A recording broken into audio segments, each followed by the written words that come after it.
लक्ष्मी जी से कहते हैं कि कलयुग में इंसान को अपने पापों की सजा इसी जन्म में मिलती है, इसलिए आगे की कथा को ध्यान से सुनना जरूरी है कि राधिका और उसके परिवार के साथ क्या होने वाला था। राधिका जंगल से लौटते हुए उस गुफा के बाहर से कुछ सोने की मुद्राएं उठा लाई। उसे उम्मीद थी कि सासू मां सोना देखकर खुश हो जाएंगी और शायद उसे तंग करना बंद कर देंगी। जैसे ही राधिका घर पहुंची, उसने सारा सोना अपनी सास को दे दिया। सोना देखकर सास बहुत खुश हुई, लेकिन खुशी के साथ लोभ भी बढ़ गया। वह बोली, इतना थोड़ा सोना लेकर क्यों आई? वहां तो ढेर सारा सोना था, मुझे और ज्यादा चाहिए था। अब मैं खुद जाऊंगी और बहुत सारा सोना लेकर आऊंगी। राधिका बहुत डर गई। उसने बहुत समझाया, मां जी वहां खतरा है, कृपया मत जाइए। पर लालच इंसान को अंधा कर देता है। वो नहीं मानी और अकेले ही जंगल की ओर निकल गई। जैसे ही गुफा पहुंचकर उसने ढेर सारा सोना देखा, उसकी आंखें खुशी से चमक उठी।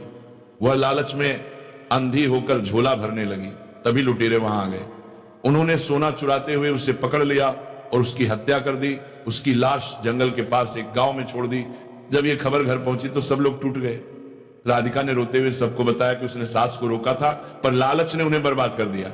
भगवान विष्णु कहते हैं कि सास की मौत के साथ साथ सेठ को भी सजा मिली, क्योंकि वह हमेशा अपनी पत्नी की गलत हरकतों में उसका साथ देता था। गलत करने वाले से ज्यादा पापी वो होता है जो गलत काम में साथ देता है। अब सास तो चली गई और सेठ अपनी बची हुई जिंदगी अकेले ही दुखों में काटने लगा।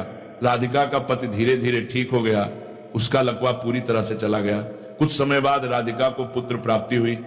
खुशी से उसने घर में बड़ा भोज रखा, जिसमें संत महात्माओं को भोजन कराया। उन्होंने राधिका को खूब आशीर्वाद दिया। इसके बाद भगवान विष्णु माता लक्ष्मी के प्रश्नों का उत्तर देते हुए कहते हैं, जिस स्त्री के कर्म या उसके पति के कर्म अच्छे नहीं होते, उसे पुत्र की प्राप्ति नहीं होती। जो किसी का दिल दुखाती है, कष्ट देती है, उसके जीवन में चाहकर भी सुख नहीं आता। दूसरा प्रश्न, वह स्त्री समय से पहले विधवा क्यों हो जाती है?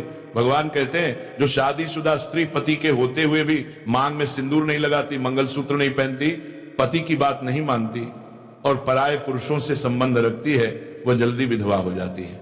जैसे माधवी हुई। अंतिम प्रश्न, किस स्त्री को पति होते हुए भी कभी सुख नहीं मिलता? भगवान कहते हैं, जो स्त्री सुबह देर तक सोती रहती है, बिना स्नान पूजन के खाना बनाती है, पति की आज्ञा नहीं मानती, बच्चों की देखभाल नहीं करती, सास ससुर की इज्जत नहीं करती और सिर्फ अपने स्वार्थ में डूबी रहती है, उसके जीवन में कभी सुख नहीं आता। इसीलिए एक स्त्री को सदाचार